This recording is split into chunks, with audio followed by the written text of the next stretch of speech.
Саламатсыңарбы, урматтуу студенттер? Биздин өтүлө турган тема логарифмалык функция. Сабагыбыздын планы: биринчи, функция түшүнүгүн берүү.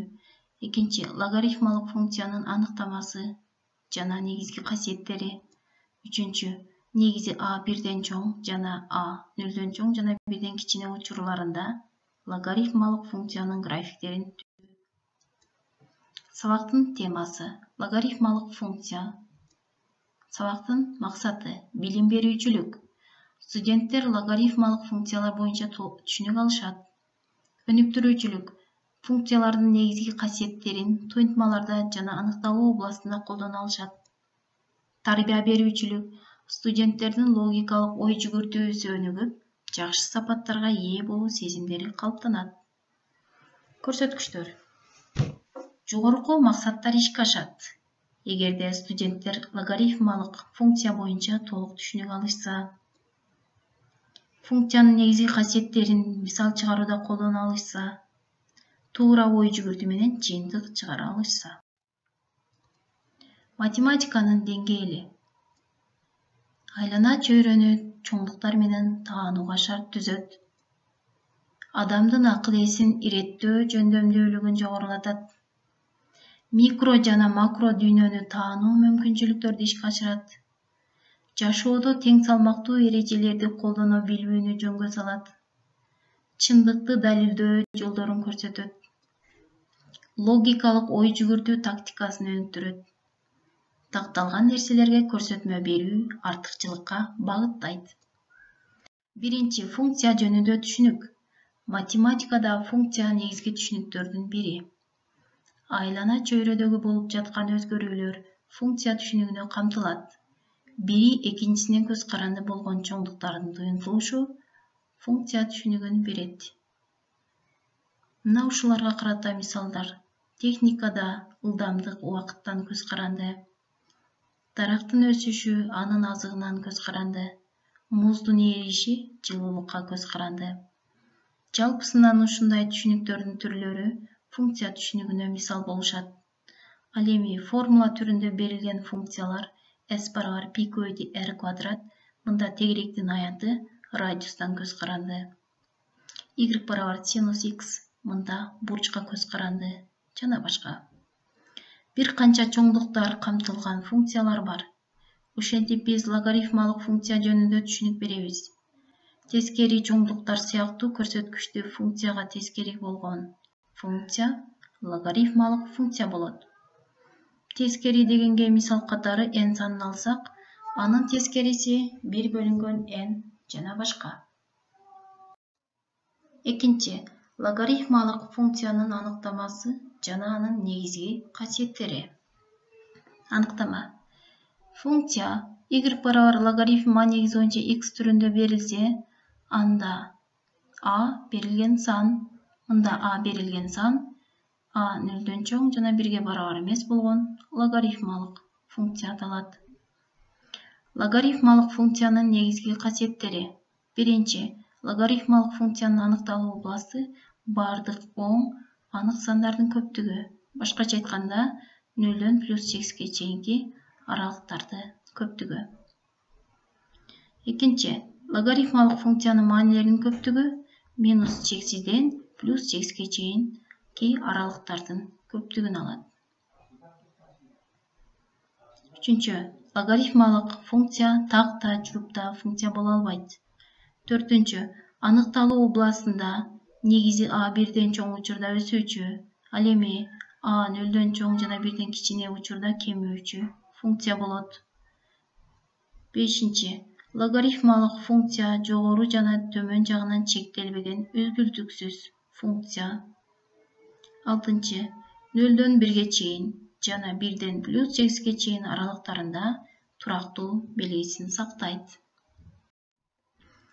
Үчүнчү, логарифмалык функциялардын графиктери. Эки функциянын графиктери бир координатага жайгаштыруу менен ушул сүрөттү алабыз. Мында негиздери бирдей болгон, башкача айтканда а бирден чоң болгон учурда көрсөткүчтүү жана логарифмалык функциялардын графиктери y барабар x түз сызыгына карата симметриялуу же болбосо y барабар a даражасы x көрсөткүчтүү функциясы y барабар логарифм a негизи боюнча x функциясына тескери функция болот. Y барабар a даражасы x көрсөткүчтүү функциясынын аныкталуу областы анык сандардын көптүгү. Ал эми маанилердин областы бардык оң анык сандардын көптүгү. Анын координатасы 0 жана 1ге барабар болгон чекиттен өтөт. Ал эми логарифмалык функциянын графигинин координатасы 1 жана 0 чекитинен кесип өтөт. Негизи a бирден чоң учурда өсүүчү функцияга ээ болот. Эми негизи a 0дөн чоң жана 1ден кичине учурда бул функциялар кемүүчү функциялар болот. Демек, мында көрсөткүчтүү жана логарифмалык функциялар бири-бирине тескери функция түшүнүгүн берет. Y барабар логарифм a негизи боюнча x. Мында негизи a бирден чоң учурда логарифмалык функцияларга карата төмөндөгү функциялардын графиктерине көңүл бурсак. Негиздери a 2ге барабар, a 4ге барабар, a 8ге барабар болгон функциялардын графиктеринин бардыгы координатасы 0 жана 1ден өтөт. Бир чекитинен кесип өтөт. Башкача айтканда, негиздери канчалык чоң сан болгондо, ал ошончолук OX огуна чексиз жакындарын байкасак болот. Мисалы, a барабар 2, a барабар 4, a барабар 8. Негиздери канчалык чоңойгон сайын улам алар OX огуна чексиз жакындайт.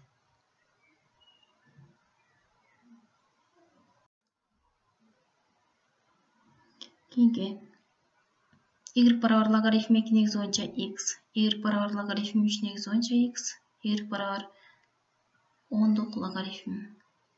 Мында негиздери бирден чоң болгон логарифмалар берилген. Мында функциялар өсүүчү болот, бир чекитинен кесип өтөт. Абсцисасы 1 болгон чекиттен кесип өтөт. Өсүүчү функциялар болот. Мында y барабар 0,5 негизи боюнча x, y барабар логарифм 3дөн 1 негизи боюнча x, y барабар логарифм 0,1 негизи боюнча x функциялардын графигин карасак, мында үчөөнө тең функциялардын графиги кемүүчү болот. Ушул графиктердин таблицасын сызып көрүүнү өзүңөргө сунуштайм. Логарифмалык функциялардын карата көнүгүүлөрдү чыгарсак, төмөндөгү функциялардын аныкталуу областын тапкыла. Биринчи, y барабар логарифм 5 негизи боюнча 4x минус 3. Аныкталуу областы деп эмнени айтабыз? Аныкталуу областы деп x өзгөрмөсү кабыл ала турган маанилердин көптүгүн айтабыз. 4x минус 3 мында туюнтма. 4x минус 3 шарттуу түрдө 0дөн чоң деп алабыз. 4x чоң 3дөн. X чоң 3 бөлүнгөн 4дөн же 0,75ден. Анда аныкталуу областы dy барабар 3 бөлүнгөн 4дөн плюс 8ге чейин. Мына сүрөттөлүштөн карасак, саноогунан 0,75ден плюс 8ге чейинки сандардын көптүгүн алат. Мисалы 0,75ден чоң сандарды 1диби, 2ниби x'тин ордуна алып келип койсок, оң маанини берет. Ал эми 0,75ден кичине сандардын берсек, бул x. Ал маанилерди кабыл албайт. Башкача айтканда, тескери сан болот.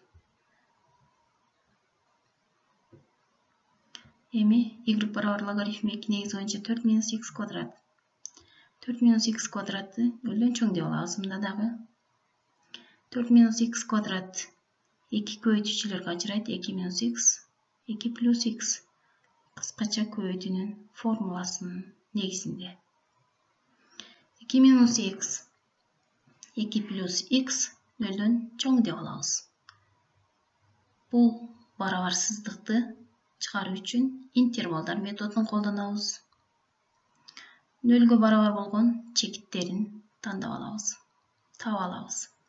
Минус 2 жана 2. Минус чексизден минус 2-ге чейинки аралыкта терс маанини алат. Бул учурда 4, мисалы, минус 4 алсак, минус 4-тің квадраты плюс 16, 4 минус 16, минус 12. Бирок, анықтамада айтылгандай, мында x нөлдөн чоң болуш керек. А биздин учурда бул терс сан чыгып атат. Ошондуктан ушул аралыктагы сандардын көптүгүн албайт. Эми минус 2-ден плюс 2-ге чейинки сандарды алып карасак, мисалы 1-ди алып карасак, 4 минус 1, 3. Мында мааниси табылат. Бул аралыкта плюс 2-ден чоң сандарды алып карасак, анда мында дагы терс санды аныктайт.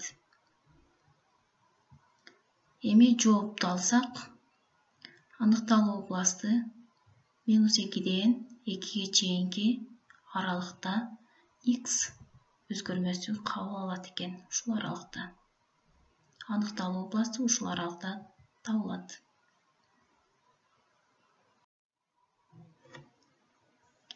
Төмөндөгү функциянын аныкталуу областын тапкыла. 3.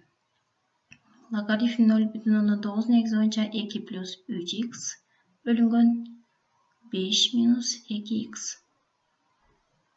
2 плюс 3x бөлүнгөн 5 минус 2x нөлдөн чоң деп алабыз. Төмөндөгүдөй системаны карасак, 2 плюс 3x барабар 0. Нөлгө барабар болгон чекиттерин таап алабыз. Бирок, мында 5 минус 2x нөлгө барабар эмес. Себеби бөлчөктүн бөлүмү эч убакта нөлгө барабар болбойт. Ушул шартты эске алып жазабыз. 3x барабар минус 2-ге. X барабар эмес 5 бөлүнгөн 2-ге. Же x барабар эмес 2,5-ге. Нөлгө барабар болгон чекиттерин жайгаштырсак, анда бизге жоопту алабыз. dy барабар минус 2 бөлүнгөн 3-төн 2,5-га чейинки аралыкта. Ушул аралыкта аныкталуу областы табылат. Калган аралыкта мааниси табылбайт. Мааниси жок. Эми тапшырма. 1. Туйынтмалардын аныкталуу областын тапкыла. Логарифм 3 негизи боюнча x минус 4. 2. Функциянын графигин түзгүлө.